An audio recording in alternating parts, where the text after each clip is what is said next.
இதனால் நான் உங்களுக்கு மத்தியில் பேச வேண்டிய எடுத்துக்கொள்ள தலைப்பு என்னன்னு கேட்டால், how to choose your husband. என்னது? உங்களுடைய கணவனை எப்படி தேர்ந்தெடுப்பது. இது சில பேர் நினைக்கலாம், எனக்கு தான் கல்யாணம் ஆயிடுச்ச பிரதர், இது நீ கொஞ்ச நாளைக்கு முன்னே சொல்லியிருந்தா ரொம்ப நல்லா இருந்துச்சு, பைபிள் ஸ்டடி அன்றைக்கி எடுத்து முடிச்சோன்னே சா இட்ஸ் டூ லேட்டுன்னு சொல்லிட்டு சில பேர் சொன்னாங்க. ரொம்ப லேட்டாக சொல்கிறீங்க. அப்போவே இதெல்லாம் எனக்கு தெரிஞ்சிருந்தா நான் இவர் கையை பிடிச்சிக்க மாட்டேன்னு, இவர் கூட நான் வாழ்ந்துக்க மாட்டேன்னு சொல்லிட்டு சில பேரெல்லாம் தீர்மானிச்சிங்க. ஒன்றும் பண்ண முடியாது. உங்களுக்கு வேறு ஒரு சப்ஜெக்டை வச்சுருக்கிறேன், கல்யாணம் ஆனவங்களுக்கெல்லாம் நம்ம பார்க்கலாம். ஆனால் இந்த சப்ஜெக்ட் வாலிப பிள்ளைகளுக்கு மாத்திரம் நீங்கள் தயவு செய்து எடுத்துக்கொள்ளாதீங்க. ஏன்னா சில நாளாக இதை குறித்து நான் கொஞ்சம் ரிசர்ச் கொஞ்சம் தியானித்து கொண்டிருக்கிறேன். ஏன்னு கேட்டால் அநேக பேருடைய வாழ்க்கை இன்னைக்கு நாசமாயிட்டுக்குது. அநேக பெண் பிள்ளைகளுடைய வாழ்க்கை, அநேக மனைவிகளுடைய வாழ்க்கை நாசமாயிட்டு இருக்குது.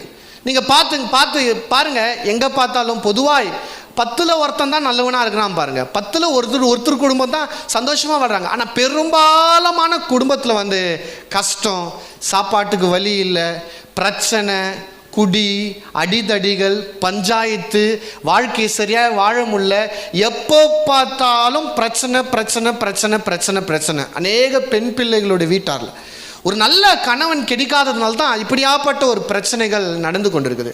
ஸோ இதை குறித்து நான் அதிகமாக தியானிக்கும் போது நீங்கள் யோசிச்சு பாருங்கள், நீங்கள் கேட்டு பாருங்களேன், பெரும்பாலான வீட்டில் கணவன் மனைவி பிரச்சனை ஒரு மிகப்பெரிய ஒரு பிரச்சனை. இவங்க 2 பேரும் ஒன்றா இணைந்து இந்த திருமண வாழ்க்கை சக்ஸஸ்ஃபுல்லாகவே இல்லை அநேக பேருடைய வாழ்க்கையில். அப்போ வாழ்நாள் முழுமையாக பிரச்சனை, வாழ்நாள் முழுமையாக பிள்ளைகளை வளர்க்குறதுக்கு பிரச்சனை, குடும்ப வாழ்க்கை மிக கஷ்டம், ஒரு பெரிய ட்ராஜடியாக மாறி கொண்டு இருக்குது. அநேக குடும்பம் கெட்டு போகிறதுக்கு காரணம் என்னன்னு கேட்டால், இந்த கணவன் மனைவியுடைய வாழ்க்கை ஒரு இடையில் இருக்கிற அந்த அன்பும் அந்த ஐக்கியமும் அந்த உறவும் சரியா இல்லாதனால தான் மிகப்பெரிய ஒரு பிரச்சனையை காண்கிறோம். ஓசையா 4ஆம் அதிகாரம் 6ஆம் வசனம். ஏன் அநேக பேருடைய வாழ்க்கை கெட்டு போகுது, அநேக பேருடைய வாழ்க்கை நாசனம் ஆகிறதுக்கு காரணம் என்னன்னு கேட்டா, ஓசையா 4ஆம் அதிகாரம் 6ஆம் வசனம் எப்படியாக சொல்கிறது, வாசிங்க. என் ஜனங்கள் அறிவு இல்லாமையினால் சங்காரம் ஆவுகிறார்கள். அல்லேலூயா. இப்போ இந்த இடத்துல ஓசையா சொல்றாரு, ஏன் அநேக பேருடைய வாழ்க்கை கெட்டு போகுது, ஏன் அநேக பேருடைய வாழ்க்கை அழிந்து போகுது, ஏன் அநேக பேருடைய திருமண வாழ்க்கை ஒரு சக்சஸ்ஃபுல்லா இல்லாம நாசமாவது, இதுக்கு காரணம் என்ன என்று ஓசையா சொல்றா, என் ஜனங்கள் அறிவில்லாமல்னால சங்காரம் ஆகுறாங்க. ஜபம் இல்லைங்க, அதனால தாங்க இப்படி ஆயிடுச்சு. இல்ல ஓசையா சொல்றாரு, அறிவில்லாததுனால தான் என் ஜனங்க என்ன ஆகுறாங்க, சங்காரம் ஆகுறாங்க. பக்கத்துல பார்த்து சொல்லுங்க, இன்னைக்கு அநேக பேருடைய வாழ்க்கை கெட்டு போகிறதுக்கு நாசமாகிறதுக்கு காரணம் என்னன்னா அறிவில்லை. அல்லேலூயா, அல்லேலூயா. நான் சொல்ல, யார் சொல்றது? வேதம் சொல்றது. இன்னைக்கு வேதத்துடைய பிரின்சிபல் ரொம்ப ரொம்ப முக்கியம் பாருங்க. கல்யாணம் ஆகணுங்க, மிக சிறப்பாக கவனிக்கணும். ஏன்னா உங்களுக்கு பிள்ளைங்க இருக்கிறாங்க, ரொம்ப முக்கியம். இதெல்லாம் நம்மளுக்கு தெரியாதனால தான் தப்பான காரியங்கள் என்ன பண்ணிட்டோம். ஆனால் இது தெரிஞ்சுக்கொள்வது ரொம்ப முக்கியம். ஏன்னா உங்களுடைய பிள்ளைகள் இருக்கிறாங்க, உங்களுடைய சொந்தக்கார பிள்ளைகள் இருக்கு, கல்யாணம் ஆக வேண்டிய பிள்ளைகள் உங்கள் குடும்பத்தில் அநேக பேர் இருக்கிறாங்க. இந்த டீச்சிங் ரொம்ப ரொம்ப முக்கியங்க. இன்னைக்கு நான் சொல்கிறேன், இன்னைக்கு இந்த நாளுடைய பிரசங்கத்தை நீங்கள் கேட்டு இதை நீங்கள் ஃபாலோ பண்ணும்படியாய் நீங்கள் பண்ணீங்கன்னு வச்சுங்க, உங்களுடைய திருமண வாழ்க்கை சக்ஸஸ்ஃபுல்லாக இருக்கும். அது 100க்கு 100% உண்மை. ஏன்னா இது நான் கண்டுபிடிச்ச ஒரு ஃபார்முலா இல்லை, பல்லாயிரம் வருஷமாய் வேதத்துடைய பிரமாணம், வேத வசனத்தில் இருக்கிற கோட்பாடு. இந்த கோட்பாடை கொண்டு இன்னைக்கு திருமண வாழ்க்கையை நம்ம அற்புதமா என்ன பண்ணலாம், செட் பண்ண முடியும், அற்புதமா நம்ம இதை வடிவிக்க முடியும். கல்யாணத்துக்கு முன்னாடி ஒரு கணவனை நீங்க தீர்மானிக்கணும்னா எந்த குவாலிட்டியின் அடிப்படையில் எப்படியாக தீர்மானிக்கலாம்னு சொல்லிட்டு நம்ம வேதத்துக்குள்ள போயிட்டு நம்ம என்ன பண்ணலாம் பார்க்கலாம். ஸோ நான் ஏற்கனவே சொல்லிட்டேன், இன்னைக்கு அநேக பேருடைய வாழ்க்கை, பெண்களுடைய வாழ்க்கை கெட்டு போகிறதுக்கு காரணம் என்ன, அறிவில்லாமல்னால சங்காரம். அறிவில்லாதனால தான் ஜனக சங்காரம் என்று வேதம் சொல்கிறது. இன்னைக்கு திருமணம் என்ற ஒரு கான்செப்டை எதற்காக பண்றாங்க என்று கேட்டால், பொண்ணுக்கு வயசாயிடுச்சுங்க, வயசாகிறதுனால என்ன பண்றாங்க, கல்யாணத்தை பண்ணி வச்சிடறாங்க. இல்லைங்க, பொண்ணுக்கு பின்னாடி வரிசையா பசங்க இருக்கிறாங்க, அண்ணனுக்கு கல்யாணம் பண்ணும், தங்கச்சிக்கு கல்யாணம் பண்ணும், தம்பிக்கு கல்யாணம் பண்ணும். அதனால ஃபர்ஸ்ட் இவங்களை கல்யாணம் பண்ணி அனுப்பிச்சாதான் அடுத்தது இவங்களுக்கெல்லாம் கல்யாணம் ஆகும். பொண்ணை வயசுக்கு வந்த பொண்ணை ரொம்ப நாள் வீட்டுக்கு வச்சுக்க கூடாதுங்க. ரொம்ப நாள் பொண்ணை இதுக்காகவே என்ன பண்றாங்கன்னா கட்டி வச்சிடறாங்க. கட்டி வைக்கிறதுல 2 கேட்டகரி. புடிச்சவனுக்கு கல்யாணம் பண்றதுனால கெச்சவனுக்கு கல்யாணம் பண்றதுனால கல்யாணம். புரியுதா உங்களுக்கு? புடிச்சவன் கெச்சவன். ஹல்லேலூயா. சில பேர் வீட்டில் புடிச்சவனுக்கு கல்யாணம் பண்ணி வைக்கிறாங்க, சில பேர் வீட்டில் கெச்சவனுக்கு கல்யாணம் பண்ணி வைக்கிறாங்க. இது 2லயும் ஃபெயிலியர் இருக்கு பாருங்க. 2லயும் பிரச்சனை. லவ் மேரேஜ் தான் சூப்பருங்க, சொல்ல முடியல. இல்லைங்க அரேஞ்ச் மேரேஜ் தான் சூப்பர், அதுவும் சொல்ல முடியல. லவ் மேரேஜ்லயும் பிரச்சனை இருக்குது, புடிச்சவன்லயும் பிரச்சனை இருக்குது, கெச்சவன்லயும் பிரச்சனை இருக்குது. அப்ப புடிச்சவன் கெச்சவன்ன்றது முக்கியம் இல்லைங்க. இதுதான் ரொம்ப பெரிய விஷயம். பொண்ணு கேட்டு வந்துட்டாங்க, ஒன்றும் பண்றதுக்கு இல்லை, பொண்ணை பார்த்துட்டாங்க, பிடிச்சிச்சின்னு சொல்லிட்டாங்க, பிரச்சனை. இன்னைக்கு இதெல்லாம் பெற்றோர்கள் தயவு செய்து ரொம்ப தெளிவாய் புரிந்து கொள்ளுங்க. உங்க வீட்டில் பெண்களை கல்யாணம் பண்ணாம வீட்டில் வச்சுக்கிறது ரொம்ப நல்லது, அதை விட தப்பான ஒரு ஆளுக்கு கல்யாணம் பண்ணி தரதை விட. இன்னைக்கு அநேக பெற்றவர்கள் பிள்ளைகளை அப்படியே கழுத்தை பூச்சி தரதரன்னு பாலும் கிணறுல தள்ளி விட்டுறாங்க. எதை சொல்ற? திருமணம். அல்லேலூயா. ரொம்ப பெரிய சாபம், ரொம்ப பெரிய ஒரு அழிவுக்குரிய ஒரு காரியம் எதுன்னு கேட்டா இதுதான். நான் சொன்ன பாருங்களேன், இந்த பாயிண்ட் நீங்க ஞாபகம் வச்சுங்க. உங்க குழந்தைங்களை நல்லா வளர்க்குறீங்களா, தயவு செய்து கல்யாணமே அவனால பரவாயில்ல, நீங்க இருக்கிற வரைக்கும் அந்த பிள்ளையை நல்லா படிக்க வச்சுட்டு கூட வச்சுக்கோங்க, அது ரொம்ப நல்லது. அதைத்தான் அதுக்கு எதுக்கு பாராய் ஒரு கெட்டவனுக்கு நீங்க கல்யாணம் பண்ணி தரதை விட, ஒன்றுத்துக்குமே பிரோஜனம் இல்லாதவனுக்கு கல்யாணம் பண்ணி தரதை விட, அதெல்லாம் நம்ம பார்க்க போறோங்க. பெண்களை வீட்டில் வச்சுக்கிறது ரொம்ப ரொம்ப ரொம்ப ரொம்ப நல்லது. என்ன கேட்டா ஏதோங்க கஷ்டமா நஷ்டமா வாழ்ந்து தீர்த்துரு, இதுக்கப்புறம் என்ன இல்லைங்க. ஜாக்கிரதையா இருக்கணும். இன்னைக்கு அநேக பெற்றோர்கள் ரொம்ப கேர்ஃபுல்லா இருக்கணுங்க. இன்னைக்கு கல்யாணன்றது ஒரு சாதாரணமான ஒரு காரியம் இல்லை, வேற வழி இல்லை அப்படின்னலாம் இல்லவே இல்லை. சொல்லிட்டோம், இல்லவே இல்லை. ஒருவேளை தாலி கட்டுறது கடைசி நிமிஷத்துக்கு தெரிந்தா உங்களுக்கு ஏதோ ஒரு விஷயம் அந்த பையனை பத்தி பணம் போனா போகுது, கல்யாணத்தை நிறுத்துவது ரொம்ப ரொம்ப முக்கியம். ஏன்னா இது ஒரு நாள் கூத்து இல்லை, பல வருஷம் பல வருடங்களாய் வாழ வேண்டிய ஒரு வாழ்க்கை. பணத்தினால தேவையில்லாத காரியத்தினால நீங்க தயவு செய்து இதெல்லாம் நீங்க அக்செப்ட் பண்ணிட்டு திருமணத்தை பண்ணாதீங்க. இதெல்லாம் ரொம்ப ஜாக்கிரதையா நீங்க கவனிக்கணும். அப்போ இன்னைக்கு பெற்றோர்களும் இந்த நாலேஜ் வேணும். என்ன நாலேஜ்? ஒரு நல்ல கணவனை என் பிள்ளைக்கு, என் மகனுக்கு, என் மகளுக்கு ஒரு நல்ல கணவனை எப்படி கொண்டு வர முடியும். ஒரு பெண்ணு இன்னைக்கு ஒரு தீர்மானிக்கிற ஒரு குணம் வருது. ஒரு வயசுக்கு வந்த பெண்ணுக்கு அந்த பெண்ணுக்கு மெச்சூரிட்டி இருக்கிறதுனால அவன் வாழ்க்கை துணை யாரு, என் வாழ்க்கையில் நான் யாரை கையை பிடிக்கணும், என் வாழ்க்கையில் நான் யார் கூட வாழணும் என்ற தீர்மானிக்கிற அதிகாரமும் அந்த பெண்ணுக்கு இருக்கு. ஆனா பிரச்சனை நான் கேட்டா அவங்க சூஸ் பண்ற விதம் தான் சரியில்லை. இன்னைக்கு அவங்க யாரை தீர்மானிக்கிறாங்க, யாரு கூட கைப்பிடிக்கணும்ன்ற அந்த அறிவு இல்லாம இன்னைக்கு அநேக பெண்கள் இருக்கிறதுனால தான் பாலும் கிணத்துல அவங்களே போய் விடுறாங்க. ஒரு ஆளை இவங்க வலுக்கட்டாயமாய் குடும்பத்தை எதிர்த்து இவங்க திருமணம் பண்றாங்க, ஆனா அது ஃபெயிலியர் ஆகுது. அதே போல கிடைச்சவனுக்கு பெற்றோர்கள் சேர்ந்து திருமணம் பண்றாங்க, அதுவும் அநேக நேரத்தில் ஃபெயிலியர் ஆகுது. அப்போ இது எதை பார்த்து பிரதர் ஒரு நல்ல கணவனை என் பிள்ளைக்கு செலக்ட் பண்ணணும், எப்படி செலக்ட் பண்ணணும், வேத வசன பிரகாரம் எந்த அடிப்படையில் செலக்ட் பண்ணணும்னு சொல்லிட்டு நாம் தியானிப்பது ரொம்ப ரொம்ப முக்கியம். இன்னைக்கு அநேக பெண்கள் ஒரு ஆணை பார்க்கும்போது எப்படி பார்க்குறாங்கன்னு கேட்டா வெளி தோற்றமான காரியங்கள், வெளி தோற்றம் கூட பார்க்கறதுல பாருங்க. சில பெண்ணுங்கெல்லாம் கன்றாவியா செலக்ட் பண்ணும், மூஞ்சே கழுவ மாட்டான், அவன் தலை கூட வர மாட்டான். எப்படிடா எப்படி? காதலுக்கு கண் இல்லைங்க, புத்தி இருக்கணும். நான் சொல்றேன், காதல் திருமணம் தவறு இல்லை. இங்க இருக்கிற 80% மக்கள் காதல் திருமணம் தான் பண்றாங்க. ஆனா காதல்ல ரொம்ப முக்கியமானது, என்னுடைய எக்ஸ்பீரியன்ஸை சொல்றேன் பாருங்க. காதலுக்கு ஃபீலிங்ஸ் உபயோகப்படுத்தக்கூடாது, புத்தியை யூஸ் பண்ணும். காதலிக்கும் போது கூட என்ன யூஸ் பண்ணோம், அறிவை யூஸ் பண்ண தவிர ஃபீல் ஆச்சுங்க ஒரு மாதிரி இருக்குது, வயிறு பெரட்டுது, பசி எடுக்க மாட்டேங்குது, அப்படியே கனவுகள் வருது. இல்ல இல்ல இல்ல கண்டிப்பா நீ பாலுங்கனல டைரக்டா உய்வ. ஃபீலிங்ஸை சாழ்ந்து வாழ்ந்தாலும் ஃபீலிங்ஸ் ஒரு மாதிரி பாருங்க. ஃபீலிங்ஸ் அப்பப்போ மாறினே இருக்கும். ஃபீலிங்ஸ் மாறுங்க. ஃபீலிங்ஸ் யூஸ் பண்ணக்கூடாதுங்க. காதல்ல புத்தி யூஸ் பண்ணும். என் குடும்பத்துக்கு ஏற்றவனா, எனக்கு ஏற்றவனா, என் வாழ்க்கைக்கு ஏற்றவனா, அதை தான் பார்க்கணும்.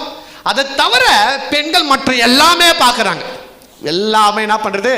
சில பெண்கள் அவன் கிட்ட காசு இருக்குதா, சில பெண்கள் அவன் நல்ல வேலையில் இருக்கிறானா, government job, central government job, ரயில்வேல இருக்கிறான், பிரச்சனை. கவனிக்கணும், ரொம்ப ஜாக்கிரதையாய் பார்க்க வேண்டியது பார்க்கணும். இன்னைக்கு பெண்கள் ஆண்கள் அது பற்றி பார்க்கும்போது பார்க்கலாம். இன்னைக்கு ஆண்களும் பெண்களை இப்போ செலக்ட் பண்ணும்போது அதுவும் தப்பு தான் பண்ணுறாங்க.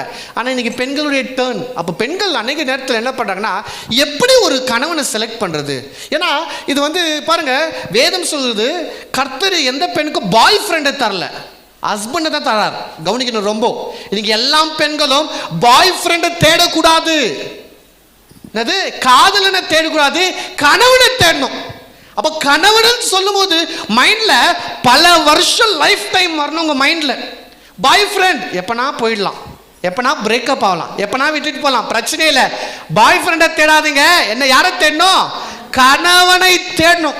பல வருஷமாய் அநேக கஷ்டத்துல, நஷ்டத்துல, தாழ்வுல, துக்கத்துல, உயர்வுல, எல்லா சூழ்நிலையும் உன் கூட இருக்கிற மாதிரி ஒரு நபர், எல்லா சூழ்நிலையும் உனக்கு சப்போர்ட் பண்ற மாதிரி ஒரு நபரை தான் நீங்க தேடுவது ரொம்ப முக்கியம். பாருங்க, இதுல தான் பெண்கள் தவறு செய்றாங்க. ரெண்டாவது, பெற்றோர்களுடைய கண்ணோட்டத்தை நம்ம பார்க்கணும்.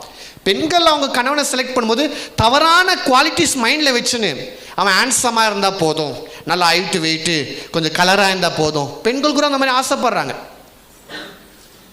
இல்லை முடிஞ்சது கதை, எல்லாமே ஃபெயிலியர். பாருங்க, இன்னைக்கு பெற்றோர்கள் பார்த்து வைக்கிறதுலாம் கொஞ்சம் கரெக்டாக இருக்குதான்னு பார்த்தா இல்லை, அதுவும் இன்னும் அழுக்கு மீறி மோசமாக இருக்குது. சம்பந்தமே இல்லாமல் சிறு வயசுலேயே இந்த பொண்ணு உங்களுக்கு தான் நியமிச்சிருது. எவ்வளோ முட்டாள்தனமான காரியம் தெரியுமா அதெல்லாம்?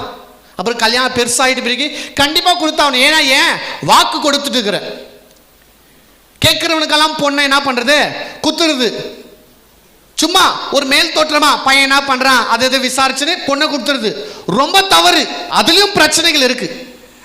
அப்போ இன்னைக்கு பெற்றோர்களாக இருக்கிற நீங்கள், கல்யாண வயதில் இருக்கிற அநேக வாலிப பெண்கள் ரொம்ப தெளிவாய் புரிந்து கொள்ள வேண்டும். உங்கள் கணவனை நீங்கள் எப்படி தீர்மானிக்கணும்.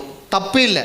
ஒரு 18 வயசுக்கு மேலே இருக்கிறவங்க ஜெபம் பண்ண ஸ்டார்ட் பண்ணுங்க. இன்னிலேருந்து ஜெபம் பண்ணுங்க. 18 வயசுக்கு மேலே இருக்கிறவங்க எல்லாருமே ஜெபம் பண்ணணும். என்ன, உங்கள் திருமணத்துக்காக, அநேக காரியத்துக்காக நீங்கள் ஜெபம் பண்ணுறீங்க, உண்மை தான்.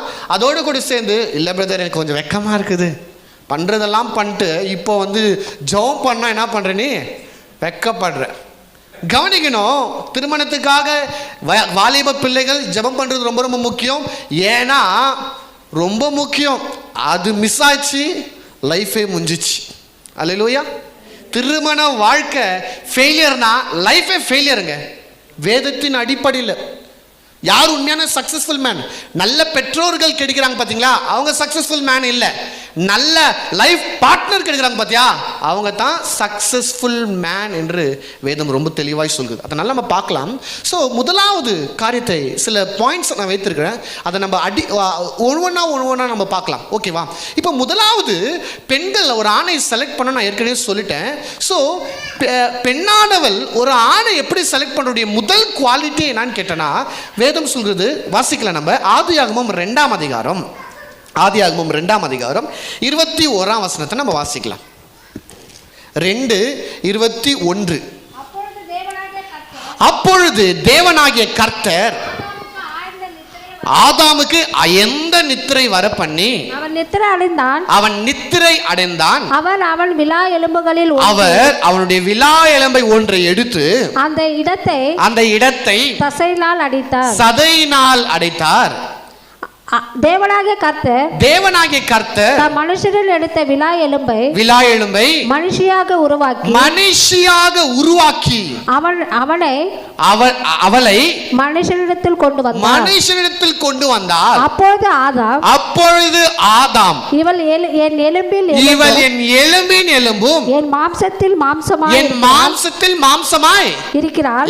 போதும், கவனிங்க. இப்போ கவனிங்க, முதல் பாயிண்ட், ஏவாள் ஆதாமை எங்க மீட் பண்ணா? டெய்லி பஸ் ஸ்டாண்டுங்க, அங்கே வேலைக்கு போகும்போது நிற்பங்க. அப்போது ஆட்டோவில் ஒருத்தன் போவான், அங்கே தான் பழக்கம் ஆச்சு. சொந்தக்கார கல்யாணத்துக்கு போயிருந்தேன். சில பேருடைய லவ் ஸ்டோரியெல்லாம் கேட்டு பாருங்களேன். அந்த கேப்லையா எங்கள் டெய்லி எங்கள் காலேஜ் அந்த ஐசிக்கு வருவாங்க. அப்போ தான் பழக்கம் வந்துச்சு. டெய்லி என் காலேஜுக்கு பிக்கப் ட்ராப் ஆட்டோ ரெகுலராக அந்த ரூட்டில் ஓட்டுருவாங்க. அட சாமி, இங்க ஏவாள் ஆதாமை எங்க மீட் பண்ணா? Where did Eve meet the Adam? ஏவாள் ஆதாமை எங்க சந்தித்தாள்? கணவனாய் ஆக போகிறவனை ஏவாள் எங்க வைத்து சந்தித்தாள் என்று கேட்டால் வேதம் சொல்கிறது தோட்டத்தில். பக்கத்துல பார்த்து சொல்லுங்க, தோட்டம். எந்த தோட்டம் கேட்டா ஏதேன் தோட்டத்துல தான் ஏவாள் ஆதாம் என்ன பண்றாரு? சந்திக்கிறார். கவனிக்கணும், ஏதேம் என்றால் என்ன அர்த்தம் கேட்டா ஸ்பாட்னு சொல்றாங்க. சில வேத வல்லுநர்கள் ஏதேம் என்றால் என்னன்னு கேட்டா தேவ பிரசனம். பக்கத்துல பார்த்து சொல்லுங்க, தேவ பிரசனம். அப்ப இப்போ கவனிங்க, ஏவாள் ஆதாமை எங்க சந்தித்தால்? தேவனுடைய பிரசனத்தில் சந்தித்தாள். அப்போ எல்லாம் பெண்களும் தயவு செய்து புரிந்து கொள்ள வேண்டும். உங்க வாழ்க்கையில கணவனை தீர்மானிக்க வேண்டும் என்று நீங்கள் தீர்மானித்தால் அவனுடைய முதலாவது குவாலிட்டி என்னவா இருக்கணும்னு கேட்டா தேவ பிரசனத்தில் இருக்கிற ஒரு மனுஷனா இருக்கணும். ஃபர்ஸ்ட் குவாலிட்டி அதுதான். இன்னைக்கு பெற்றோர்களும் தெரிந்து கொள்ளுங்க. ஒரு பையனை பார்க்க போறேன்னு வச்சுங்க, ஃபர்ஸ்ட் கேள்வி என்னவா இருக்கணும்னு கேட்டா இவன் சர்ச்சுக்கு போறவனா, தேவ பிரசனத்தில் இருக்கிறவனா. அநேக பெண்கள் அவருடைய காதலிக்கிற ஆண்களை பார்த்து கேட்பாங்க, do you love me? என்னை நேசிக்கிறாயா? இவ்வளோ டீசெண்டாக கேட்க மாட்டேன், என்ன லவ் பண்றியா, என்னை நேசிக்கிறியா, அதான் கேட்பாங்க. ஆனால் நான் சொல்றேன், இந்த கேள்வியை ஸ்டாப் பண்ணுங்க. எல்லா பெண்களும் உங்க காதலிக்கிற ஆண்களை பார்த்து, எல்லா பெண்களும் உங்க கணவனை பார்த்து என்னை நேசிக்கிறாயா கேட்காத. தேவ பிரசனத்தை விரும்புறியா? தேவ பிரசனத்தில் இருக்க நீ விருப்பப்படுகிறாயா? தேவ பிரசனத்தில் இருக்கிறாயா? Do you in the presence of God? Are you in the presence of God? கடவுளுடைய பிரசனத்தை நீ என்ஜாய் பண்ற மனுஷனா? இன்னைக்கு அநேக பெண்கள் வேற ட்ரிக்ஸ் ஃபாலோ பண்றது. கணவனை போய் பிரசனத்தில் தேடாம வெளியே தேடுறது. வெளியே தேடி அப்புறம் அங்கிருந்து பிரசனத்துக்கு கொண்டு வர முயற்சி பண்ணு. எப்படியோ நான் சபைக்கு நடத்திடுவேன். பாலுங்கனர். அல்லேலூயா. இதெல்லாம் ஒர்க் அவுட்டே ஆகாத காரியங்க. எங்கன்னா வெளியே லவ் பண்ணிட்டு நான் எப்படி ஆச்சும் ஞானஸ்தானம் கொடுத்துட்டு அப்படியே ஃபெயிலியர், டோட்டலி அட்டர்லி ஃபெயிலியர். கல்யாணத்துக்காக ஞானஸ்தானம் எடுக்கிறது, கல்யாணத்துக்காக சபைக்கு வருது, அது அதை விட ஒரு கேவலமானது ஒண்ணுமே இல்லை. ஃபெயிலியர். ஒரு நல்ல செலக்ஷன் எங்க இருக்குன்னா பிரசனத்தில் இருக்கணும். பிரசனம் சொன்னோன்னு நீங்க சர்ச்சுக்கு வர, அப்ப நான் சர்ச்சிலேயே யாராச்சும் ஒரு பார்த்து நான் ஜாஸ்தி மியூசிக் வாசிக்கிறவங்க சபையில் பாருங்களேன், மியூசிக் வாசிக்கிறவங்க கொயர் பாடுறவங்க கல்யாணம் பண்ணிப்பாங்க. எப்படினா பிராக்டிஸ்க்கு வந்து ஐயா தான் சொல்லிட்டாரு, பிரசனத்தில் இருக்கிறவனே கையை பிடிக்கணும். அம்மா எவ்வளோ ரொம்ப உள்ள போயிருக்கிறோன்னு நினைக்கிறேன், கொஞ்சம் வெளியே வந்துடலாம். பிரசனத்தில் இருக்கிறதா சர்ச்சில் இருக்கிறது இல்லை, அதுவும் புரிஞ்சுக்கோங்க. சர்ச்சில் இருக்கிறவங்க எல்லாரும் நல்லவனும் இல்லை, அதுவும் தெளிவாக புரிஞ்சுக்கணும். அல்லேலூயா. சர்ச்சில் ஐயா சொல்லிட்டாரு, சர்ச்சு அப்பனா வெளியே விடு, நம்ம உள்ளவே பார்த்துக்கலாம். இல்லைங்க, நான் அதை சொல்ல வரல. பிரசனத்தில் இருப்பதுன்னா என்ன அர்த்தம் பார்க்கலாம். பிரசனத்தில் இருப்பதுன்னா சர்ச்சில் இருப்பது இல்லை. பிரசனத்தில் இருப்பதா சர்ச்சுக்குள்ள இருக்கிற விசுவாசியை பத்தி நான் சொல்ல வரல. பிரசனத்தில் இருப்பது என்றால் என்ன? பிரசனம் என்றால் ரெண்டு காரியத்தை நான் சொல்கிறேன். ஒன்று, பிரசனம் என்றால் என்னன்னா தேவனோடு தொடர்புல இருப்பது. என்னது? தேவனோடு தொடர்புல இருப்பது. சர்ச்சுக்கு வர பையன் தான் பர்ஃபெக்ட் நான் சொல்லல. நான் கேரண்டி கொடுக்க மாட்டேன். நம்ம சபையில் இருக்கிற பையனுக்கு நீங்க நாளைக்கு வந்து உங்க சபையில் ஒரு பையனுக்கு எப்படின்னா எனக்கு தெரிலங்க, தயவு செய்து விட்டுருங்கன்னு சொல்லுவேன். ஹல்லேலூயா. அப்ப சர்ச்சில் இருக்கிற பையனை பத்தி சொல்ல. பிரசனம் என்றால் என்ன? தேவனோடு தொடர்புல இருக்கிற ஒரு பையன், தேவனை அதிகமாய் நேசிக்கிற ஒரு பையன், தேவனுடைய பிரசனத்தை என்ஜாய் பண்ணுகிற ஒரு பையன். அந்த பையன் தான் பிரசனத்தில் இருக்கிற ஒரு பையன். இன்னைக்கு சர்ச்சுக்கு வர்றது பொதுவாய் வர்றது உண்டு. அநேக பேருக்கு கிறிஸ்தவன் சொல்ல பாருங்க, ஞாயிற்றுக்கிழமைனா சர்ச்சுக்கு வராங்க, அதோடு போயிட்டு அவங்களுடைய வேலையை பார்த்துட்டு என்னென்னவோ பண்றாங்க. அவங்கள நான் சொல்ல, தயவு செய்து புரிந்து கொள்ளுங்க. பிரசனத்தில் இருக்கிறவனை நீங்கள் முதலாவது தேர்ந்தெடுக்கணும்னு சொல்லும் போது, பிரசனம் என்றால் என்ன? தேவனுடைய சமூகத்தை என்ஜாய் பண்ணுகிற ஒரு மனுஷன், தேவனை அதிகமாய் விரும்புகிற ஒரு மனுஷன், தேவனோடு தொடர்பு இருக்கிற ஒரு மனுஷனை தான் நீங்க செலக்ட் பண்ணணும். அல்லேலூயா, அல்லேலூயா. எப்பவுமே இப்படித்தான் ஒர்க் ஆகும் பாருங்க. இன்னைக்கு பெரும்பாலான பெண்கள் வெளியே காதலிச்சுட்டு வெளியே ஒருத்தரை தேர்ந்தெடுத்துட்டு எப்படியாச்சும் சபைக்குள்ள வர முயற்சி பண்ணுவாங்க. அது ஒர்க் அவுட் ஆகாது. சில நாட்கள் வருவாங்க, சில மாதங்கள் வருவாங்க, ஆனால் சில நாட்களுக்கு அப்புறம் காணாது போயிடுவாங்க. ஏன்? அவங்க அதுக்குன்னு கல்யாணம் பண்ணல, கடவுளை தேடணும் திருமணம் பண்ணல, பெண்ணு வேணும் தான் என்ன பண்ணாங்க? திருமணம் பண்ணாங்க. பிரசனத்தில் இல்லாத ஒரு ஆளை வலுக்கட்டாயமாய் பிரசனத்துக்குள்ள கொண்டு வர முடியாது. ஸோ அதனால தான் நான் சொன்னேன், ஒரு பெண்ணானவள் ஒரு வாழ்க்கை துணையை தேர்ந்தெடுக்கும் போது முதல் பாயிண்ட் என்னன்னு கேட்டா, அவள் தேவ பிரசனத்தை விரும்புகிற ஒரு ஆள், தேவனோட தொடர்பில் இருக்கிற ஆள், தேவனை அதிகமாய் விரும்புகிற ஆளை தான் திருமணம் பண்ணும். ஒரு பையன் எல்லாரும் விட எனக்கு உன்னைத்தான் பிடிக்கும்னு சொல்றான்னா அவனை மாத்திரம் நம்பாதீங்க. எங்க அப்பா அம்மா விட உன்னைத்தான் எனக்கு ரொம்ப பிடிக்கும், ஏய் போயிடு மரியாதையா. அவனை தான் நம்ப கூடாது. நீ எனக்கு பிடிக்கும், ஆனா ஃபர்ஸ்ட் எங்க அப்பா அம்மா தான், கடவுள் தான், அதுக்கப்புறம் தான் நீ. அவனுக்கு ஒரு நம்பிடலாம். நீ தான் என்ன என் உயிரே, உனக்காக உயிரோ தருவேன். ஃபர்ஸ்ட் அவனை நம்பாதீங்க. ஃபர்ஸ்ட் ஏவான் அக்யூஸ்ட் அவன் தான். ஹல்லேலூயா, ஹல்லேலூயா. கவனமா இருக்கணும். பக்கத்துல பாரு சொல்லுங்க, தேவ பிரசனத்துல இருக்கிறவனை தேர்ந்தெடுக்கணுமா? ஹல்லேலூயா. ஸோ ரெண்டாவது பாயிண்ட்டுக்கு வரலாம். ரொம்ப இன்ட்ரெஸ்டிங்கான பாயிண்ட். ஹல்லேலூயா. ரெண்டாவது எதை பார்க்கணும்? பிரசனம் மாத்திரம் இருந்தா போதுமா? போதாது. கவனிக்கணும். பிரசனத்தில் மாத்திரம் இருக்கிறாங்க, பர்ஃபெக்டாக இருக்கிறாங்க, இல்லை போதாது. ரெண்டாவது, ஆதாமுக்கு கடவுள் மனைவியை தரத்துக்கு முன்னாடி ஒன்றை தந்தார். ஆதாமுக்கு கர்த்தர் மனைவியை கொடுக்கறதுக்கு முன்னாடி, பிஃபோர் ஒய்ஃப், வேற ஏதோ கொடுத்தார். வேற ஏதோ கொடுத்ததுக்கு அப்புறம் தான் என்ன கொடுத்தாரு? மனைவியை கொடுத்தார். அது என்ன? வாசிக்கலாம். ஆதியாகமம் 2ஆம் அதிகாரம் 15ஆம் வசனத்தை வாசிக்கலாம். தேவனாகிய கர்த்தர் மனுஷனை ஏதேன் தோட்டத்தில் அழைத்து கொண்டு வந்து, மனுஷனை ஏதேன் தோட்டத்துக்கு அழைத்து கொண்டு வந்து அதை பண்படுத்தவும் காக்கவும் வைத்தார். ஆதாமுக்கு மனைவியை கொடுக்கிறதுக்கு முன்னாடி என்ன கொடுத்தாருன்னு கேட்டா வேலை. என்னது? வொர்க். சொல்லுங்க பார்க்கலாம். வொர்க். பக்கத்துல பார்த்து சொல்லுங்க. வொர்க். பொண்டாட்டி அப்புறம், ஃபர்ஸ்ட் வேலை. வேலைக்கு அப்புறம் தான் கர்த்தர் மனைவியே கொடுக்கிறார். பைபிளுடைய பிரின்சிபலுங்க. இன்னைக்கு அநேக பேருக்கு கல்யாணம் பண்ணாங்க பாத்தீங்களா, பையனுக்கு உருப்படியே திருண்டே மாட்டேங்கிறான். ஒரு கால் கட்டு போடணும், வேலைக்கே போறது இல்லைங்க. அட்லீஸ்ட் ஒரு கல்யாணம் பண்ணி வச்சானா ஒர்க்கே ஆகாது. மறுபடியும் சொல்றேன், பாலும் கிணறு. இன்னைக்கு அநேக பெற்றோர்கள் அவருடைய மகனுக்கு திருமணம் பண்ணும்போது அதுக்காக தான் பண்றாங்க. இவனால தொல்லை தாங்க முடியல என்கிட்ட, அதனால இவனுக்கு கல்யாணம் பண்ணி வச்சுட்டு இவங்க பட்டுந்து போதும்னு சொல்லிட்டு உணர்ச்சி வந்து பண்ணணும். அதற்காக இவனை நல்லவன் வல்லவன், பெரிய கம்பெனியில் வேலை செய்கிறான், ரொம்ப ஜென்டில்மேன், டீ டோட்லர், இதெல்லாம் சொல்லி யாருன்னா பொண்ணு கெச்சா மாட்டினா மழை காய்ச்சலான்னு சொல்லிட்டு பிடிச்சி கல்யாணம் பண்ணி வச்சிடுவாங்க.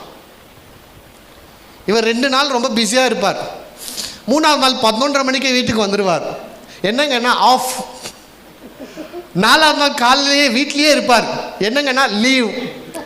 5ஆவது நாள் கம்பெனி இழுத்து மூட்டா. அல்லேலூயா. சில வருஷம் ஆகிடும், 2 பிள்ளைங்க 3 பிள்ளைங்க 4 பிள்ளைங்க ஆகிடும். இவர் வேலைக்கு போனார்னா இல்லை அந்த கம்பெனி இன்னும் திறக்கல. ஒர்க் சொல்லுங்க பார்க்கலாம். ஒர்க். ஒரு கணவன் ஒரு மகனுக்கு ஒரு பையனுக்கு கல்யாணம் ஆகிறதுக்கு முன்னாடி வேதம் சொல்கிறது, ஆதாமுக்கு கர்த்தர் திருமணம் பண்றதுக்கு முன்னாடி என்ன கொடுத்தாரு? வேலையை கொடுத்தார். It's a principle. வேலை இல்லாதவனுக்கு திருமணம் அவசியம் இல்லை. புரிஞ்சுக்கங்க. ஒருவேளை கல்யாணம் ஆகாத யாருன்னா, கல்யாணம் ஆகாத வாலிப பிள்ளைகள் என்ன இருக்கிறீங்கன்னா, உங்களுக்கு வேலை இல்லையா, தயவு செய்து கல்யாணம் பண்ணிக்காதுங்க. வேலை இல்லாதவனுக்கு திருமணம் அவசியம் இல்லவே இல்லை. யார் சொல்றது? நான் சொல்ல, பைபிள் சொல்றது. வேலை இட்ஸ் வெரி இம்பார்ட்டன்ட். வேலை ரொம்ப ரொம்ப முக்கியம். வேலை இல்லாத ஆளுக்கு ஒரு திருமணம் பண்ணி வச்சா அந்த திருமணம் ஃபெயிலியர். சில பேர் பார்த்துருக்கேன் நான். கணவன் வந்து அப்படியே ஊர் சுற்றி இருப்பார், மனைவி காலையில் ஏஞ்சி டிஃபன் எல்லாம் கட்டுன்னு ஒரு பேக் எடுத்துன்னு கார்மெண்ட்ஸ் போயின்னு இருக்கும். பிள்ளைகளை வளர்க்குறதுக்கு கணவன் வேலைக்கு போகாம மனைவி வேலை செய்து இருக்கும். அது பைபிளுடைய பிரின்சிபலே இல்லை.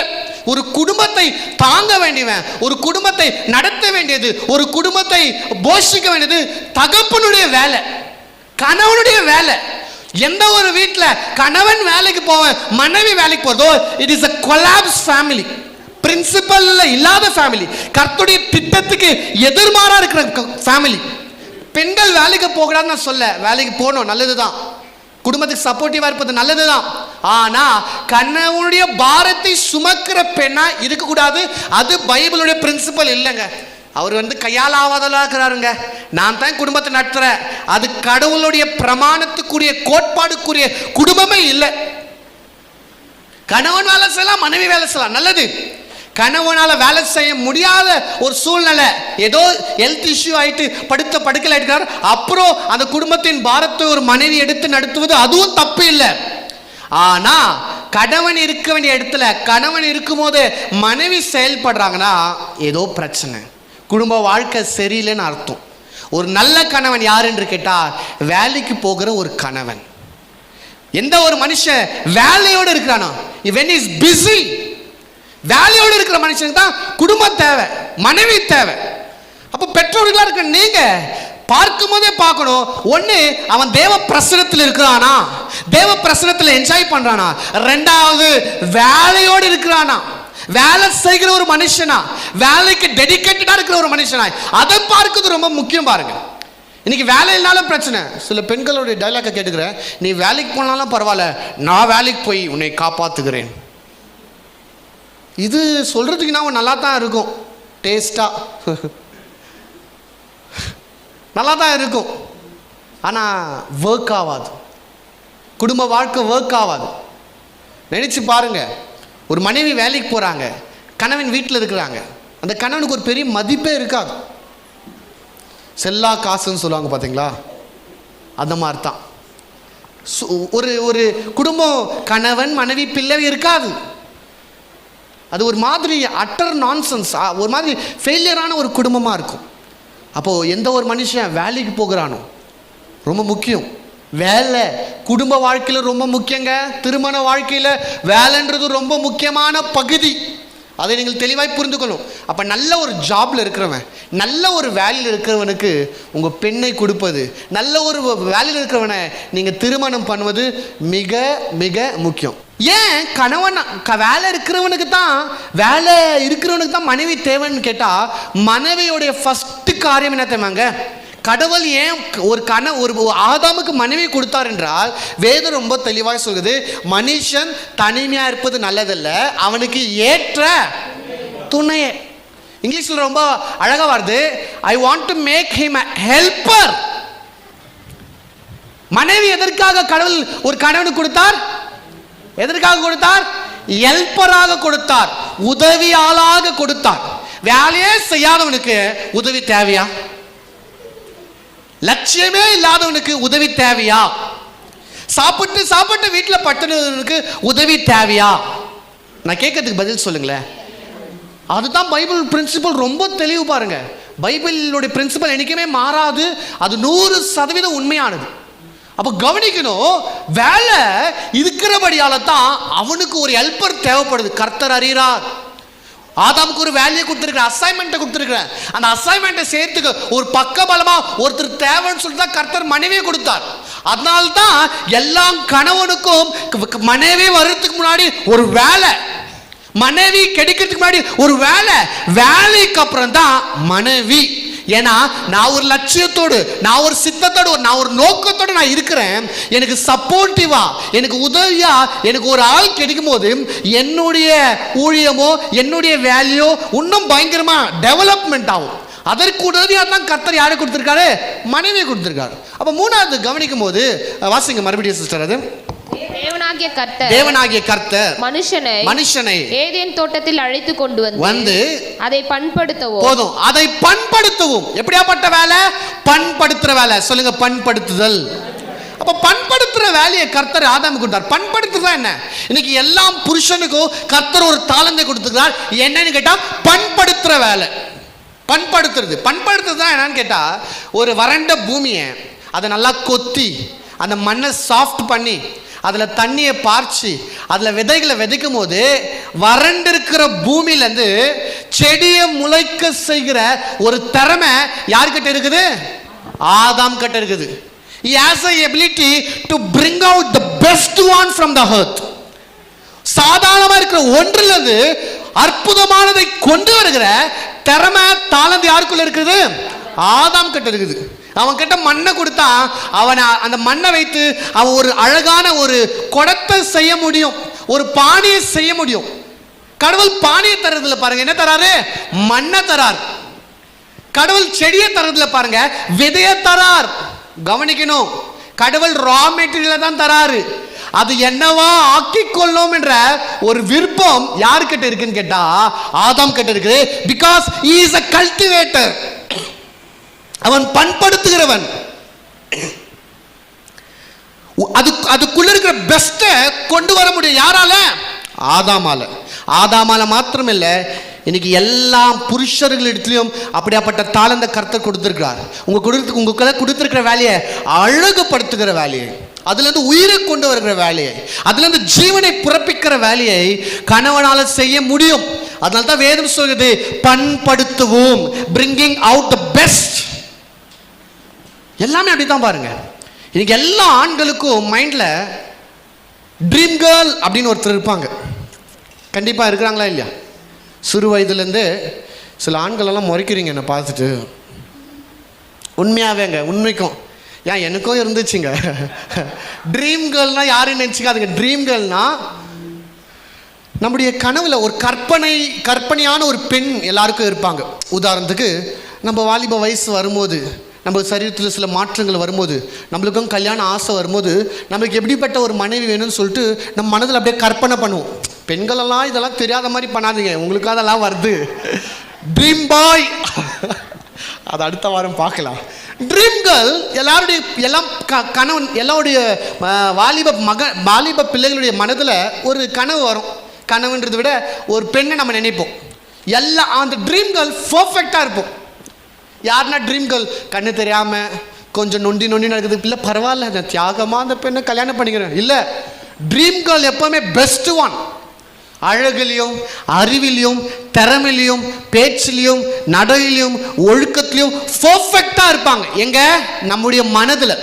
ஆனால் பிரச்சனை என்னன்னு கேட்டால், உலகத்தில் அவன் ஆசைப்படுற மாதிரி பொண்ணு அவனுக்கு கிடைக்கிறதே இல்லை. ஆமாங்க, நீங்கள் நினைக்கலாம் என் கணவனுக்கு நான் ஒரு பெஸ்ட்டான ஆள். இல்லைங்க, அவர் கற்பனை சக்தியில் இதை விட பெஸ்ட்டான ஒரு ஆள் இருந்தாங்க. அப்போ நான் கற்றுக்கணும் அதுதான், நம்ம ஆசைப்படுற மாதிரி பொண்ணு இந்த உலகத்தில் தேடுனாலும் என்ன பண்ண மாட்டாங்க, கிடைக்க மாட்டாங்க. ஏன்னா அந்த மாதிரி ஒரு பொண்ணு இல்லை. ரொம்ப சோகமான விஷயம்தான். நம்ம தேடுற பொண்ணு, நம்ம கனவுல நினைச்சிருந்த பொண்ணு இந்த உலகத்திலே இல்லை.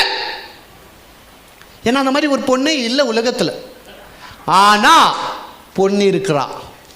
நம்ம நினைச்சு கொண்டு இருக்கிற பெண் இல்லை, ஆனா பெண்ணு இருக்கிறான். பானை இல்லை, ஆனா மண் இருக்கு. புரியுதா உங்களுக்கு? பானை இல்லைங்க, கனவுல அப்படியே பானையா தெரியுது, ஆனா பானையில என்ன இருக்கு? மண்ணை வைத்து நீங்க வச்சிருக்கிற பானை உங்க மைண்ட்ல ஃபிக்ஸ் பண்ண அந்த டிசைனை என்ன பண்ணலாம்? இதுதான் நான் சொல்றேன்.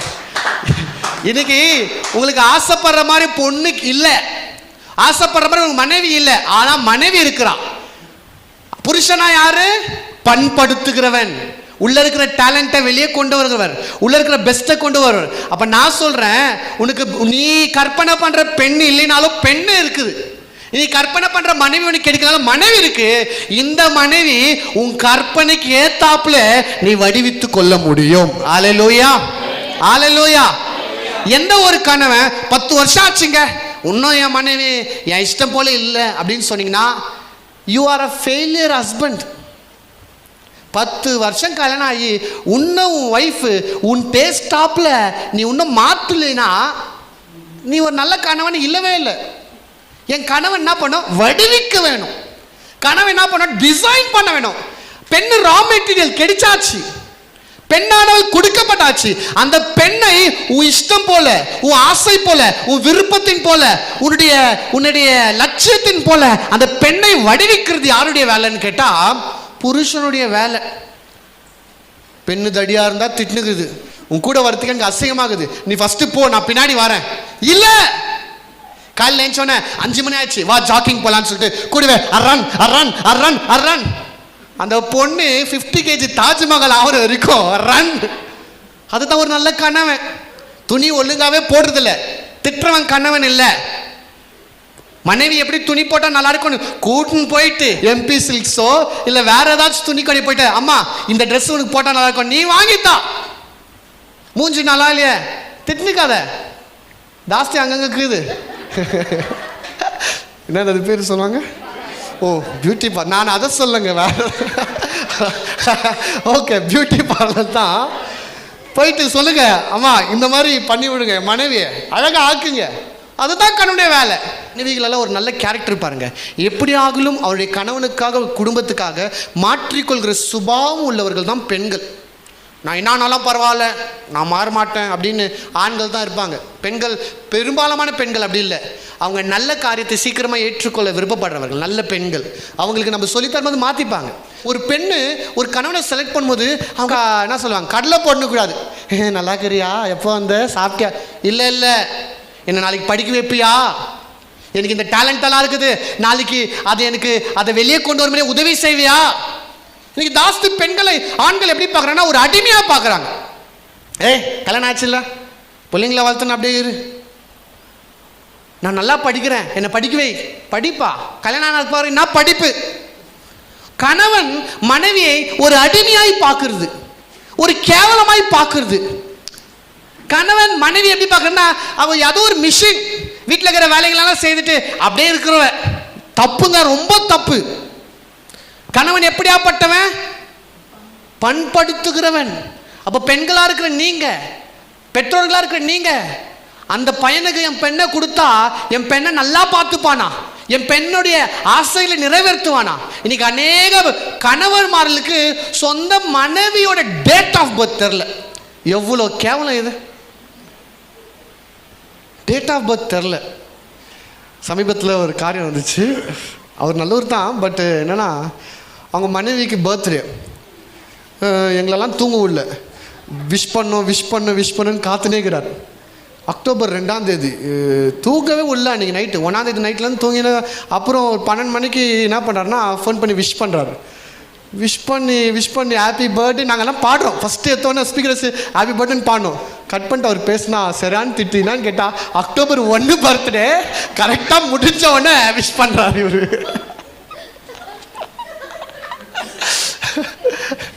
விடிய வெயிட் பண்ணி பார்த்தா பிறந்தநாள் முடிஞ்சிட்டு பிறகு ஒரு விஷ் பண்ணுறான்ற மாதிரி. அந்த மாதிரி அநேக கணவர்கள் இருக்கிறாங்க. மனைவியுடைய ஆசை நிறைவேற்றாமல், மனைவிக்கு விருப்பம் என்ன, மனைவிக்கு என்ன பிடிக்கும், என்ன கலர் பிடிக்கும், என்ன இதெல்லாம் இன்றைக்கி அநேக கணவர்கள் பொருட்டுப்படுத்தலை. இதைத்தான் பெண்களாக இருக்கிற நீங்கள் என்கேஜ்மெண்ட் ஆனவொன்னே 6 மாதம் ஏன் கேப் விட்றாங்க? கேப் விட்டால் கேப்பில் அவர் ஃபோனை ஏன் வேணும்னு தராரு? சும்மா தொண பிச்சைன்னு பேசினுக்கிறதுக்கு இல்லை. டீட்டெயில்ஸை கலெக்ட் பண்ணும்படியாய், இன்ஃபர்மேஷனை கலெக்ட் பண்ணும் பெண்கள். உன் குணம் எப்படி, உன் கேரக்டர் எப்படி, உன் சுபாவம் எப்படி, ஃப்ரீ டைமில் நீ என்ன பண்ணுவ, ஒரு பெண்ணுடைய தாட், பெண்ணை குறித்து நீ நான் நினைக்கிற, பெண்களுடைய வளர்ச்சியை குறித்து நான் நினைக்கிற, அதெல்லாம் நீங்கள் கேட்கணும். சும்மா ஈன்னு இழிச்சுன்னு இருக்கக்கூடாது. இழிச்சு தான் பாலும் கிணறு. இதுக்கப்புறம் இதுக்கு முன்னாடி தான் நாசமாயிட்டு, இதுக்கப்புறம் கவனிங்க. சும்மா தேவையில்லாத பிரோஜனமானதை பேசணும். பேசுறது தப்பு இல்லைங்க, பேசணும். இன்னும் சொல்ல போனா காதலிக்கிறவங்களும் கல்யாணம் பண்ணிக்கணும் அதிகமாக பேசணும். எதை பேசணும்? நீ சொல்லு, இல்லை நீ சொல்லு. போன்ல அடிக்கணும். இதை கவனிக்கணும் பிரியமான ஜனங்களே. சபை என்னங்க பரிசுத்தத்தை பத்தி பேசாம, பரலோகத்தை பேசாம, இதெல்லாமா பேசுவீங்க சபை? ஆமாங்க, இதை பத்தி நான் பேசாம என் பிள்ளைகளுக்கு நான் கத்தரமா வேற யார் கத்தருவாங்க? இதைதான் சபையில பேசணும். பரலோகம் அப்புறம் பார்த்துக்கலாம் போகும்போது. இன்னைக்கு நான் வாழணும், என் பிள்ளைங்க நல்லா வாழணும். இதெல்லாம் தெரியாமனால தான் எவனோ தண்டத்துக்கு உருப்படாம கல்யாணம் பண்ணி கொடுத்துட்டு டெய்லி அழுக. அநேக பெற்றோர்கள் நைட்ல தூங்குறதே இல்லை. சமீபத்தில் ஒரு ஊருக்கு போய் இந்த ஊழியத்துக்கு அந்த அப்பா சொல்றாரு, 6 மாசம் நான் தூங்கல பிரதர். என் பொண்ணு புருஷன் வீட்டு விட்டு போன வாரம் வந்துட்டான், 1 வாரமா நல்லா தூங்குறேன். ஏன்? என் வீட்டில் என் பொண்ணுக்குது, பத்திரமாகுது. 6 மாசமா அவன்கிட்ட இருந்துச்சு. என்ன ஆகுமோ, நைட்டு என்ன ஆகுமோ, என்ன பண்ணுவானோன்ற பயம் இருந்துச்சு. எவ்வளோ ஒரு வருத்தமான காரியம். பிள்ளைகள் எவ்வளோ கஷ்டப்பட்டு நம்ம வளர்க்குறோம், எவ்வளோ கஷ்டத்துலையும் நல்ல சாப்பாடு கொடுத்து நல்ல துணி கொடுத்து வளர்க்குறோம். எல்லாம் கொடுத்து பண்ணி கடைசியில் தப்பான ஒரு இடத்துல விட்டு போய் வருது. எவ்வளோ ஒரு மோசமான காரியம். ஸோ இதெல்லாம் பார்க்கணும். ஒரு பையனை நீங்கள் பார்க்கறது முன்னாடி அவன் எப்படியா பட்டவன், கல்டிவேட் பண்ணுறவனா, என்கரேஜ் பண்ணுறவனா, தாளந்துகளை வெளியே கொண்டு வரவனாய், நல்ல பேசுகிறவனாய், நல்ல அரவணைக்கிறவனாய், லவ் பண்ணும் போதே டாமினேட் பண்ணுறவனாய் இருந்தா அவன் சரியான ஆள் இல்லவே இல்லை. நான் சொல்கிறது தான் கேட்கணும். நீ உன் பேச்சு நீ கேட்டு போன்னு சொல்லிட்டு விட்டுலாம், தப்பே இல்லை. நான் சொல்கிறது தான் தப்பு, ரொம்ப தப்பு. உங்களுக்கு ஸ்பேஸ் கொடுக்குறவனாய் உங்கள் பேச்சை சில மனைவியுடைய பேச்சை ஆண்கள் வந்து சட்டே பண்ணுறதில்ல. அது என்ன சொல்ற, அலட்சியம் படுத்துறது. ஐயோ இவ சொல்லிட்டா நான் சேர்ந்துடணுமா? அட்வைஸ் கேட்குறதே இல்லை. மனைவியோட அட்வைஸ் ரொம்ப ரொம்ப நல்ல அட்வைஸுங்க, ரொம்ப நல்ல அட்வைஸ். அநேக கணவர்கள் கேட்கறதில்ல. இவ பேச்சை நான் கேட்கணுமா? ரொம்ப தப்பு. அப்போ பேசணும். என்ன பேசணும்? ஒரு கல்யாணம் ஃபிக்ஸ் ஆனோன்னு பேசும்போது இதெல்லாம் பேசணும். உன்னுடைய எனக்கு டேலண்ட்ஸ் நீ கொண்டு வர எனக்கு உதவி செய்வியா? என் ஆசை இதெல்லாம் இருக்குது, நிறைவேற்றுவியா? என்னுடைய சுபாவம் இப்படி, அதுக்கு நீ அட்ஜஸ்ட் பண்ணியிருப்பியா? இவெல்லாம் ஷேர் பண்ணிக்கணும், இவெல்லாம் பேசணும். இதெல்லாம் நீங்கள் தெரிந்து கொள்வது மிக மிக முக்கியம். அப்போ இதை தான் நீங்கள் பேசணும், இதை தான் நீங்கள் தெரிந்து கொள்வது ரொம்ப முக்கியம். அப்போ கல்டிவேஷன், ஆணானவன் ஒரு பெண்ணுக்குள் இருக்கிற திறமைகளை தாளங்களை கொண்டு வருவார். அடிமையாக வச்சுன்னுக்கிறவன் அல்ல. வெறும் கிச்சன் ரூமே தான் சில பேருடைய வாழ்க்கையை கிச்சன் ரூம்லேயே 40 வருஷம் போயிடுச்சு. சட்டிப்படி துணி மாதிரி ஆயிட்டுக்கிறாங்க இன்னைக்கு அநேக மனைவியர்கள். முடிஞ்சிச்சு. என்ன தெரியும், ஒன்றுமே தரலங்க. அந்த கிச்சனு, பிள்ளைங்கள வளர்க்குறது, சாப்பாடு செய்கிறது, இதே தான் வாழ்க்கை. ஒரு நல்ல வெளியே போகிறது இல்லை, ஒரு நல்ல பேச்சு துணை இல்லை, ஒரு நல்ல பேக்ரவுண்ட் இல்லை. கிச்சன்லேயே வாழ்க்கையை முடிச்சுட்டுக்கிறாங்க. இப்படியா அது அப்படியாக நம்ம வாழ்ந்தோம். நம்ம கல்ச்சருங்க, நம்ம சுபாவம் அதெல்லாம் பொய்யுங்க. இந்த ஆயாங்க அப்படி இருந்துட்டாங்க, இப்போ அப்படி இருக்காதுங்க. அதுக்குன்னு எட்டி கணவன் அடிக்குன்னு நான் சொல்ல வரல. உன் தாளந்துகளை கொண்டு வரவனா இருக்கணும். உன் பேச்சுக்கும் கொஞ்சம் ஸ்பேஸ், இடம் கொடுக்குறவனாய். உன் பேச்சு அப்படியாம்மா, சரிம்மா பண்ணலாம், அப்படி இருக்கிறவனாக இருக்கிறது ரொம்ப ரொம்ப முக்கியம். 3வது பார்த்தாச்சு. நம்ம வேகமாக 4வதுக்கு போயிடலாம். 4வது என்னன்னு கேட்டால், தேவனாகிய கர்த்தர் ஆபிரகாமை தோட்டத்தில் வைத்து அதை பண்படுத்தவும் காக்கவும் வைத்தார். அப்போ ஒரு நல்ல கணவனுக்கு இருக்க வேண்டிய 4வது பாயிண்ட் என்னன்னா, நீங்கள் ஒரு பையனை செலக்ட் பண்ணும்போது அவனுக்கு இருக்கிறது, 1வது பிரசனத்தில் இருக்கிறானா, 2வது வேலை இருக்குதா, 3வது என்கிட்ட இருக்கிற திறமையெல்லாம் கொண்டு வரத கல்டிவேட்டராக இருக்கிறாரா, 4வது பாதுகாக்கிறவனா இருக்கிறானா. அது ரொம்ப முக்கியம். மனைவி கஷ்டப்படும் போது எனக்கும் இதுக்கும் சம்மந்தம் இல்லை போ. ஜாஸ்தி பெண்கள் லோனில் மாட்டினுக்கிறாங்க பாருங்க. கணவன் நல்லா சாப்பிட்டு தூங்கினே இருப்பார். சாப்பாடு செய்யலாம் ஒன்றும் பிரச்சனை இல்லை. 30 ரூபாய் கொடுத்தா 2 பரோட்டா ஒரு ஆம்லேட் சாப்பிட்டு வந்து ஆயா பத்துருது. அவர் ஒரு கணவனா? கஷ்ட நேரத்தில் உங்களை பாதுகாக்க தகுதி இல்லாத, உங்களை பாதுகாக்க ஒரு அருகதையே இல்லாதவன் ஒரு புருஷனா இருக்க முடியாது. பாதுகாக்கணும். ஆதாமுக்கு மனைவியை கர்த்தர் கொடுக்கிறதுக்கு முன்னாடி பாதுகாக்கிறது எப்படின்னு கர்த்தர் கற்றுக் கொடுத்தார். ஆதாம் என்றவன் பண்படுத்துறவன் மாத்திரமல்ல, பாதுகாக்கிறவன். He has to protect all his beholds. அவனுக்குரியதை எல்லாவற்றையும் அவன் பாதுகாக்கிறவன். பாதுகாக்க முடியல என்றால் அவன் கணவனா இருக்க முடியாது. இன்னைக்கு அநேக குடும்பத்தில் நான் பார்க்கிறேன், அப்பானால சொந்த பிள்ளைகளை போஷிக்க முடியல. ஒரு பொண்டாட்டிக்கு ஒரு புடவைய வாங்கி தர முடியல. பிள்ளைகளை படிக்க வைக்க ஃபீஸ் கட்ட வைக்க முடியல. தரித்திரம். கரண்ட் பில்லு கட்டுறது இல்லை. கரண்ட்டுக்கார வந்து கரண்ட்டை கட் பண்ண போறான். எவ்வளோ அசிங்கம். பிள்ளைங்க ஸ்கூல் படிக்க முடியாம ஸ்கூல்ல இருந்து பாதியில் அட்டண்டன்ஸ் எடுத்துட்டு கூப்பிட்டு நீ ஃபீஸ் கட்டல வெளியே போன்னு துரத்துறாங்க. அது எவ்வளோ அசிங்கம். இதெல்லாம் யாருடைய பொறுப்பு? அப்பாவுடைய பொறுப்பு. ஏன் இதெல்லாம் பண்றாரு? அவருக்கு ப்ரொடெக்ட் பண்ணவே தெரில. ப்ரொடெக்ட் பண்ண தெரில. இவர் ஒரு நல்ல அப்பனா இருக்க முடியாது, ஒரு நல்ல கணவனா இருக்க முடியாது. அப்போ உங்க வாழ்க்கை துணையை நீங்க தேர்ந்தெடுக்கும் போது என் கஷ்ட நேரத்தில் உதவுவானா, என்னை தாங்குற கெப்பாசிட்டி எனக்கு இருக்குதா, அதை பார்க்கணும். அதனால தான் கல்யாணத்துக்கு முன்னாடியே ஒரு பையனுக்கு இதெல்லாம் தேவை. ஒரு ஆம்பளைங்களுக்கு இதெல்லாம் தேவை. ஆம்பளை நான் நிரூபிக்கிறது எது? குழந்தை பெக்கிறது இல்லை, மீசையை முறிக்கிறது இல்லை, நெஞ்ச நிமித்தம் நடக்கிறது இல்லை. இதெல்லாம் இருந்தால் தான் அவன் ஆம்பளைங்க. இதெல்லாம் இல்லைன்னா புருஷனும் இருக்க முடியாது, ஒரு கணவனும் இருக்க முடியாது, ஒரு அப்பாவும் இருக்க முடியாது. நான் பேசுறதுல தப்பு இருக்குதாங்க? தயவு செய்து புரிந்து கொள்ளுங்க, தவறாக பேசல. ஏன்னா இதெல்லாம் நம்ம கேட்காம படிக்காம தான் வாழ்க்கை நாசமாச்சு. எத்தனை பெண்கள் சுற்று வட்டாரத்தில் பாருங்கள், நம்ம ஏரியாவில் பாருங்கள், எத்தனை குடும்பம் அழிஞ்சு கொண்டு இருக்குது. எத்தனை பெண்கள் வந்து கஷ்டப்பட்டு கடத்துலையும் வீடாக போய் காசை கேட்கறது, லோனு கட்டணும், அதை கொடு, லோனு கட்டணும், வீடாக போகிறது, இந்த சாருங்க பயந்து சந்தா ஓடுறது. அதெல்லாம் எவ்வளோ வேதனையான காரியம். ஒரு புருஷன் கரெக்டாக இருந்தா, ஒரு ஆம்பளை வீட்டின் தலைவன் கரெக்டாக இருந்தா, ஒரு மனைவியை இந்த மாதிரி சிந்தலாட விடுவானா?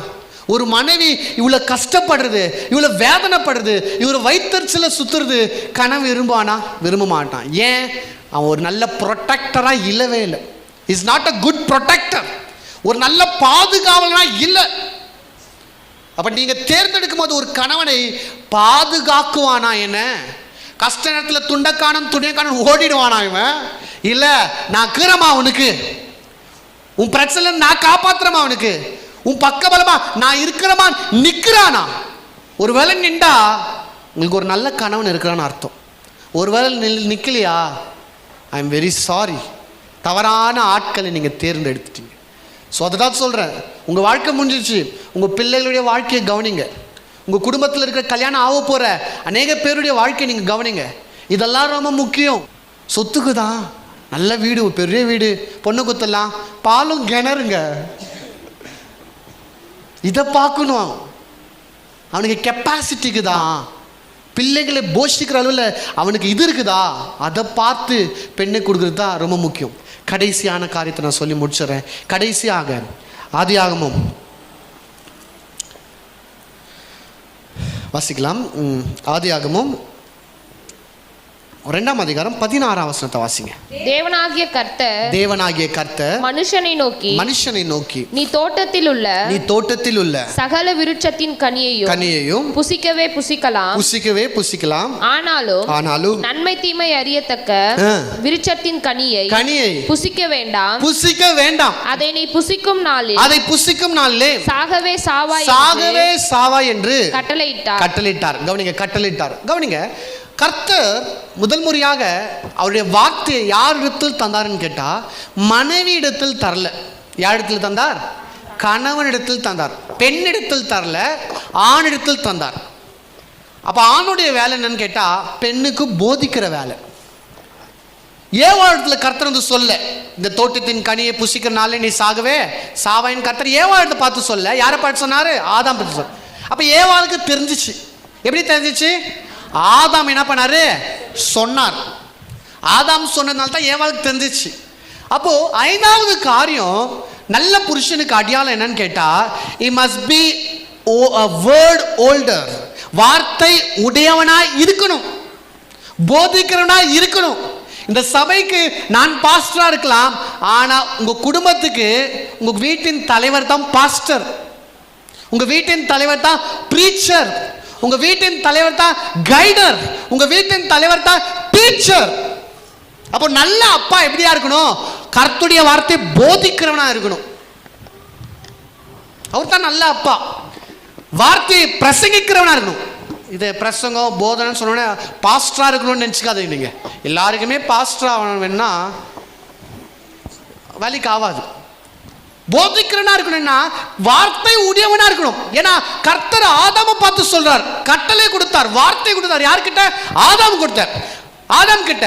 அப்ப ஆதாமுடைய responsibility to teach his wife, to teach his childrens. பிள்ளைங்க பலிட்டாங்க. எப்படி இட்டாங்க? ஆதாம் போதிச்சிருப்பார். மனைவிக்கு எல்லா விஷயமும் தெரிஞ்சிச்சு. எப்படிங்க? ஆதாம் போதிச்சார். அப்ப வார்த்தை உடைய ஒரு மனுஷன் தான் ஒரு நல்ல கணவனா இருக்க முடியும். ஏன்னா அந்த வார்த்தையின் கட்டுப்பாட்டில் இருக்குமார். அவர் தப்பு செய்ய மாட்டார். நல்லா கவனிங்க, இந்த அடிப்படையில் இருக்கிற ஒரு மனுஷன் he will be a perfect man. perfect என்றால் perfect man என்றதை விட perfect கணவனாக இருப்பார். ஒரு நல்ல கணவனாய், ஒரு சரியான கணவனாய் இருப்பான் என்று பார்க்கலாம். ஏன்னா நல்ல கணவன் பொண்டாட்டி பற்றி ஊரெல்லாம் தப்பு சொல்ல மாட்டாங்க. சில கணவர்கள் அப்படி சொல்கிறாங்க, மனைவி பற்றி தப்பா, ஐயோ அவளா அதா இதான்னு சொல்லிட்டு. இல்லை, இயேசு கிறிஸ்து ஒரு நல்ல கணவன். இயேசு கிறிஸ்துடைய மனைவி யார் தெரியுங்களாங்க? சபை.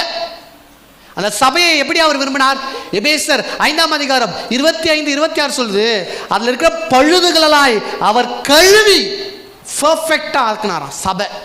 நம்மளெல்லாம் குறைப்பற்றவர்கள், கரையற்றவர்கள், கழுவி பெர்ஃபெக்ட்டா ஆக்குறது போல ஒரு நல்ல கணவன் மனைவிக்குள்ள இருக்கிற குறையை பார்க்கிறவன் அல்ல, அந்த குறைகளை வார்த்தையினால சரி செய்து சரிப்படுத்துறது தான் ஒரு நல்ல கணவனாய் இருக்க முடியும். இதைத்தான் ஒரு பெண்ணானவள் அவன் கல்யாணம் பண்ண போற ஆணிடத்துலையும் கல்யாணம் ஆன புருஷனிடத்துலையும் பார்க்க வேண்டியது இதுதான். இதைத்தான் பார்க்கணும். இதை விட்டுட்டு மற்ற காரியங்கள் ஒரு வேளை ஏழ்மையில் இருந்தால் கூட பரவாயில்லங்க, அந்த பையன் இந்த குவாலிட்டி இருந்துச்சுன்னா பிரச்சனையே இல்லை, நாளைக்கு அவன்லாம் பெரிய ஆள் ஆயிடுவான். ஏழையாக்குறான்னு விட்டுறாதீங்க, வீடு இல்லாமல் இருக்கிறான்னு விட்டுறாதீங்க. நல்ல குவாலிட்டி இருக்குது, பிரசனத்தை என்ஜாய் பண்ணுகிற ஒரு மனுஷன், வேலை இருக்கிற ஒரு மனுஷன், வார்த்தை உடைய ஒரு மனுஷன், பண்படுத்துகிற ஒரு மனுஷன், பாதுகாக்கிற ஒரு மனுஷன், அவனை தைரியமாய் கையை பிடிக்கலாம். ஏன்னா அவன் நாளைக்கு மிகப்பெரிய ஆளாக ஆவான். இதெல்லாம் விட்டுட்டு பணம், அழகு, ஆடம்பரம், நல்லாக்குறான், தாடி வச்சுட்டுக்கிறான், வெள்ளையாக்குறான், சுள்ள முடியாக்குது, இதெல்லாம் பார்த்து விழுந்துட்டீங்கன்னு வச்சுக்க, பாலும் கிணறுனா சாதாரண பாலும் கிணறு இல்லை, தண்ணியே இல்லாத பாலும் கிணறு. வாழ்க்கை அப்படி மாறும். தயவு செய்து பெற்றோர்கள், வாலிப பிள்ளைகள், நீங்கள் தெளிவாய் புரிந்து கொள்ள வேண்டும். உங்கள் வாழ்க்கையில் இப்படியாப்பட்ட சத்தியத்தை பிடித்து கொள்ளுங்க. அவ தயவு செய்து இந்த நாலேஜை வளர்த்துக்கொள்ளுங்க. ஏன்னா வேதம் சொல்கிறது, என் ஜனங்கள் இப்படியாப்பட்ட அறிவில்லாமையினால என்ன வராங்க? சங்கராங்க. உங்கள் மனசில் இப்போ ஓடுனுக்கிறது எனக்கு புரியுது. பாஸ்டர், இது ஒரு 10 வருஷத்துக்கு முன்னாடி சொல்லியிருந்தா, ஒரு 12 வருஷத்துக்கு முன்னாடி தந்தா, நான் அந்த கிணத்துலேருந்து தப்பிச்சுன்னு இருப்பான்லவா, அப்போ நான் ஸ்கூல் படிச்சிருந்தேங்க, ஒன்றும் பண்ண முடியாது. ஆனால் இப்போ நான் அட்லீஸ்ட் கர்த்தர் இந்த நாலேஜ் கொடுத்துருக்கிறாரு. உங்கள் வாழ்க்கையை சரி செய்து கொள்ளுங்க. இதை ஏன் போதிக்கிற ஒரே ஒரு காரணம், என் இதயத்தில் இருக்கிற பாரம். இதுக்கப்புறம் எனக்கு தெரிந்த பெண்கள், எனக்கு தெரிந்த நம்ம சபையில் இருக்கிற பெண்கள், ஒருத்தர் லைஃப் கூட கெட்டு போகக்கூடாது, ஒரே ஒருத்தர் லைஃப் கூட நாசமாகக்கூடாது. எல்லாருடைய வாழ்க்கை செழிப்பாய், ஆசீர்வாதமாய், சந்தோஷமாக இருக்கும் என்று நான் விரும்புகிறேன்.